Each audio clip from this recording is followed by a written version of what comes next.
Friends welcome. तर मी आज नवीन recipe घेऊन आलेली आहे, गावाकडची अंड्याची चटणी. तर चला बघूया. मी तेल टाकलेलं आहे. तेल गरम झाल्यानंतर आपण त्याच्यामध्ये जिरे टाकूया. मी जिरे टाकलेलं आहे. त्यानंतर आपण टाकूया कांदा.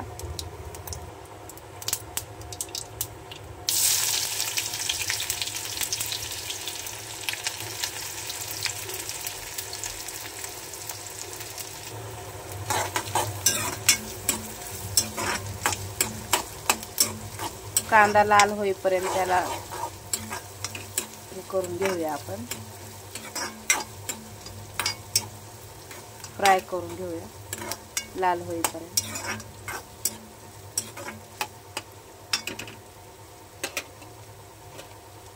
मी तेल जरा जास्त टाकलेलं आहे, कारण अंड्याला तेल लागतं खूप जरा, नाहीतर सुक्क सुक्क होईल चटणी. हे बघा, कांद्याला कलर आलेला आहे, लाल झालेला आहे. त्यानंतर आपण टाकूया लाल मिरची, हळद,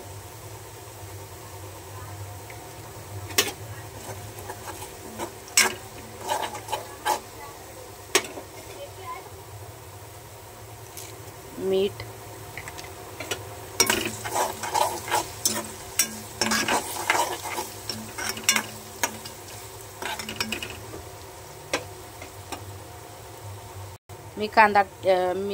मी टमाटर टाकलेलं नाही, कारण मी नॉर्मल अंड्याची चटणी बनवत आहे. त्याचबरोबर आपण टाकूया अंडे.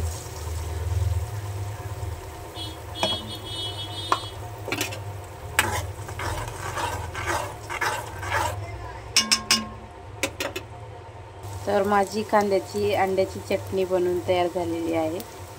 आपण त्याच्यामध्ये टाकूया थोडीशी कोथिंबीर.